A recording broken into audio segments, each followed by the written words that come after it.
Muy buenas tardes, amigas y amigos de Brújula Internacional. Siempre está ahora el recorrido por los escenarios internacionales con el choque de las imágenes y la fuerza de las palabras.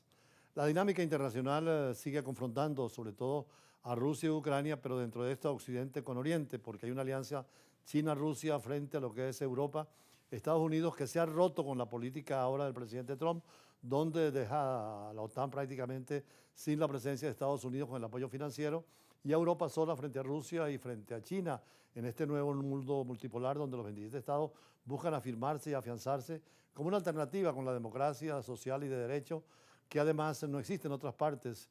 Desde 1957 el ejemplo de la Unión Europea es extraordinario. 21 idiomas, países diferentes, modelos políticos de derecha o de izquierda, y la democracia y los derechos humanos fundamentalmente, hasta la moneda única han tenido con el euro y una economía coordinada, pero ahora quieren la defensa común. Por eso el intento de moverse de un lado a otro los europeos para encontrar la salida militar y tener fuerza también, preparándose, como que el dicho, si vis pacem para guerra, si quiere la paz, prepara la guerra, para tener una paz segura frente a Rusia y frente a Estados Unidos. Por eso el presidente francés, Emmanuel Macron, criticó que Rusia aún muestre todavía una voluntad de guerra pese a los esfuerzos de alcanzar una tregua en Ucrania en vísperas de esta cumbre convocada precisamente en París para apoyar toda la política frente a la Unión Soviética, sobre todo expresada en otros tiempos cuando existía el comunismo, que ahora también con el nuevo de Moscú viene una situación difícil. Y en Ucrania, recordemos que fue una república exsoviética, igual que muchos otros países que han escogido la independencia, la libertad y quieren el modelo europeo. Inclusive Ucrania quiere participar en la Unión Europea dentro del Estado Social y Derecho, y naturalmente todo esto confronta a Rusia con estas viejas repúblicas soviéticas, ya no existen, pero que quieren independencia, como han demostrado otros países, el caso de Polonia, Hungría, Bulgaria, que han tomado un sistema de gobierno distinto, democrático, plural, con separación de poderes y permanentes elecciones. Este es el combate que está ahora en Europa debatiéndose entre una derecha conservadora, una extrema izquierda muy cercana a Rusia, y en el centro la socialdemocracia y la democracia cristiana buscando un perfil propio también. El presidente francés Emmanuel Macron criticó el miércoles que Rusia aún muestra una voluntad de guerra pese a los esfuerzos para alcanzar una tregua en Ucrania. Esto en vísperas de una cumbre convocada en París para apoyar a la exrepública soviética, tras un ciclo de negociaciones indirectas en Arabia Saudita, que concluyó con un acuerdo anunciado el martes por Estados Unidos que debe conducir bajo condiciones a una tregua en el Mar Negro y en los ataques a las infraestructuras energéticas. Macron recibirá el jueves a los dirigentes europeos junto al presidente ucraniano Volodymyr Zelensky para acordar qué garantías de seguridad se pueden ofrecer a Kiev una vez se alcance un acuerdo de alto el fuego. El mandatario francés señaló en una rueda de prensa junto a su par ucraniano que están en una fase decisiva para poner fin a la guerra de agresión rusa en Ucrania, iniciada en febrero de 2022. D'abord et avant toute chose, le soutien immédiat à l'Ukraine. Primero y ante todo, apoyo inmediato a Ucrania. Necesitamos continuar con esto. Es necesario mantener la resistencia. Y hoy pude anunciar un apoyo militar adicional de 2.000 millones de euros para Ucrania desde Francia. De la France sur le plan militaire à l'Ukraine. En su alocución, Macron también instó a Rusia a aceptar sin condiciones el cese el fuego de 30 días ofrecido por Ucrania y dijo que no iban a levantar las sanciones contra el Kremlin. Una vez se logre un acuerdo, un elemento clave podría ser el envío de fuerzas europeas para garantizar que Rusia no vuelva a atacar Ucrania.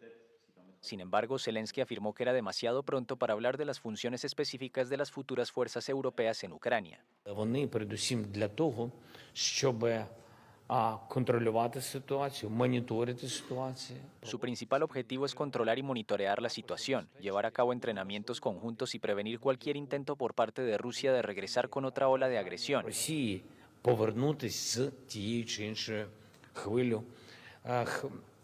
агресії. En cuanto a las herramientas que tendrá este contingente, en el mar, en el aire o sobre el terreno, es demasiado pronto para decirlo. В повітрі, я маю на увазі в небі, або boots on the ground, поки що зарано говорити. Macron subrayó que las fuerzas europeas no estarían en Ucrania para luchar, pero también esbozó cómo podría ser la situación sobre el terreno tras un alto el fuego con una línea divisoria. Zelensky afirmó que espera que la cumbre del jueves en París termine con decisiones firmes. Y más allá de las sanciones de Estados Unidos que impone a muchos países, que dañan más que a los gobiernos, a los pueblos, ahora con la lista de aduanera también de los Estados Unidos, vemos como el presidente Trump además engrosó su lista de arancelaria con tarifas aduaneras del 25% de todos los automóviles que no son fabricados en Estados Unidos, una medida que alcanza también a las piezas de automóvil, las piezas sueltas. Igualmente, estas nuevas tarifas aduaneras perjudican la economía propia de Estados Unidos, con el gran comercio, por ejemplo, de Canadá o de México, que fueron los primeros en aplicar esas tarifas, e igualmente con el mundo europeo, del cual depende también la economía norteamericana. No se entiende la política de Trump, y en el caso de Venezuela, pues también a quienes compren petróleo venezolano, 25% de altas tarifas, lo cual impide el desarrollo del mundo en una economía globalizada y que perjudica, como decíamos, a Washington. Por eso en el Partido Republicano y en el Demócrata mayoritariamente hay críticas al presidente Trump e incluso lo acusan de dejar de lado la Constitución de Estados Unidos e irse por un camino autoritario. Thank you very much. El presidente estadounidense Donald Trump engrosó el miércoles su lista arancelaria con tarifas aduaneras del 25% a todos los automóviles que no son fabricados en Estados Unidos, una medida que alcanza también a las piezas sueltas. Estaremos cobrando efectivamente un arancel del 25%, pero si construyes tu automóvil en Estados Unidos no hay arancel, y lo que eso significa es que muchas compañías extranjeras de automóviles, muchas compañías estarán en buena forma, porque ya han construido su planta, pero sus plantas están infrautilizadas, por lo que podrán expandirlas de manera económica y rápida. La medida entrará en vigor el 2 de abril, según afirmó el magnate republicano en el despacho oval de la Casa Blanca, y se añade a los aranceles existentes sobre estas mercancías, aclaró uno de sus asesores. La tasa aplicada anteriormente era del 2,5%. Esto significa que los vehículos importados pasarán a tributar al 27,5% de su valor. En el caso de los automóviles eléctricos chinos, que ya están grabados al 100% desde agosto de 2024, los aranceles subirán al 125%. Habrá una única excepción. Los vehículos ensamblados en México o Canadá estarán sujetos a un impuesto del 25% solo sobre la parte de piezas sueltas que no procedan de Estados Unidos. Washington reconoce que estas tarifas castigan a sus aliados, pero considera ser víctima de abusos. We're going to charge. Vamos a cobrar a los países por hacer negocios en nuestro país y llevarse nuestros empleos, nuestra riqueza y muchas cosas que se han llevado durante años. Han tomado tanto de nuestro país, amigos y enemigos, y francamente los amigos han sido a menudo mucho peores que los enemigos. Friend has been oftentimes much worse than foe. Las reacciones no se hicieron esperar. El primer ministro canadiense Mark Carney lo calificó de ataque directo, mientras que la presidenta de la Comisión Europea, Ursula von der Leyen, lamentó profundamente la decisión de Trump, pero dejó la puerta abierta a soluciones negociadas. Salvo sorpresas, la siguiente etapa del despliegue de la política arancelaria de Trump, considerada la más importante y catalogada por él mismo como el Día de la Liberación, tendrá lugar el 2 de abril. Ese día prevé aplicar los llamados aranceles aduaneros recíprocos, que afectarán a todos los productos importados a Estados Unidos. Consisten en igualar dólar por dólar los gravámenes impuestos a los bienes estadounidenses en el extranjero. Aunque inicialmente afirmó que no habría exenciones ni excepciones, Trump aseguró el miércoles que estos nuevos impuestos serían muy indulgentes. So I think people are going to be very, very surprised. Ursula von der Leyen, que es la presidenta de la Comisión Europea, que es como el ejecutivo de los 5 millones de kilómetros cuadrados y 500 millones de habitantes, que es un poder en el mundo de hoy, critica también a los Estados Unidos y se alarma de la política de Trump. No solamente los aliados europeos, sino también aliados tan cercanos como Japón, Corea del Sur, están criticando la política de Trump, y dentro de Estados Unidos muchísimas voces se alzan, inclusive con situaciones tremendas como la violación de derechos humanos, con el caso de los venezolanos presos a quienes enviaron a El Salvador sin justificación ni debido proceso, violando inclusive normas constitucionales y el derecho de los Estados Unidos. Esta situación de la economía del mundo y las líneas de Trump preocupa a la comunidad internacional, por esto nuestro análisis de hoy en función de esta situación y más adelante las entrevistas que tenemos en el campo del derecho y las relaciones internacionales. Ya regresamos. Entre las informaciones de la semana tenemos que el presidente Trump sigue su línea de imponer aranceles, ahora el 25% a la industria automotriz. Eso lo hizo el miércoles, que los aranceles a las importaciones de vehículos a Estados Unidos se implementarán a partir del 2 de abril, un nuevo paso en la guerra comercial iniciada por el republicano. Trump, según esto, espera que sus impuestos obliguen a las empresas a deslocalizar más producción a Estados Unidos y a atraer inversiones, pero la inseguridad jurídica que provoca el gobierno, que toma decisiones arbitrarias sin respeto a la ley, no es la mejor manera de presentar un proyecto económico a los inversores. Así lo señala el periódico español El País, que las medidas de Trump probablemente también provocarían represalias comerciales de otros países.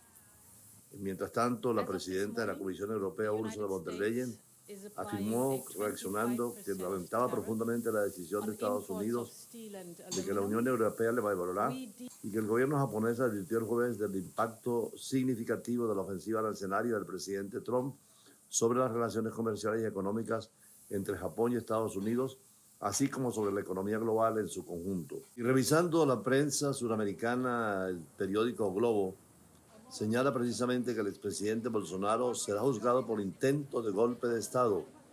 Esta decisión de la Corte Suprema de Brasil, conocida este miércoles, quita la posibilidad del líder de extrema derecha a volver al poder. El caso es histórico. Nunca antes se había acusado formalmente a un expresidente de intentar acabar con el Estado de Derecho democrático, y hay pruebas serias y contundentes, señala la prensa, su fuerza es suficiente para que Bolsonaro sea juzgado, y estima que de aquí al juicio deben realizarse esfuerzos para descontaminar el proceso de cualquier influencia política, mientras se enfrenta una pena acumulada de hasta 40 años de prisión. El expresidente brasileño dijo que fue víctima de la mayor persecución política y judicial de la historia de Brasil. Bolsonaro pues está acusado de conspirar para impedir el regreso al poder de su gran rival de izquierda, Luis Ignacio Lula da Silva, su derrota en las elecciones del 2022 y su actual jefe de Estado.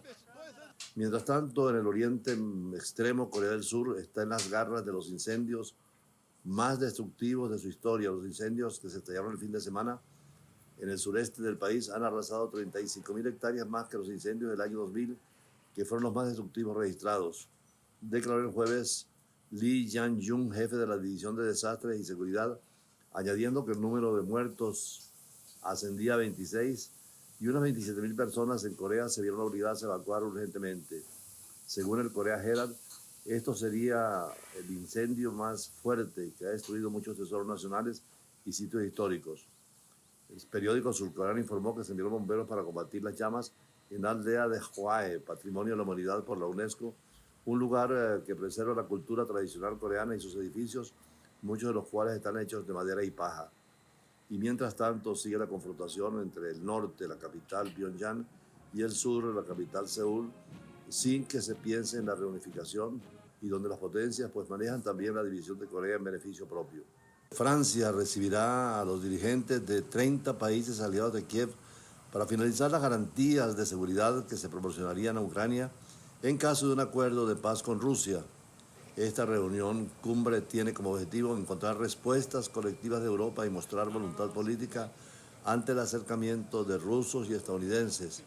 Para Europa representa ahora un peligro Estados Unidos y su nuevo diálogo con Rusia, porque también temen a cualquier intención de anexarse a algún Estado europeo por parte de los rusos, y en este sentido sigue un poco lo que era la Guerra Fría, pero ya no entre Estados Unidos y Rusia, sino la Unión Europea y el polo ruso norteamericano.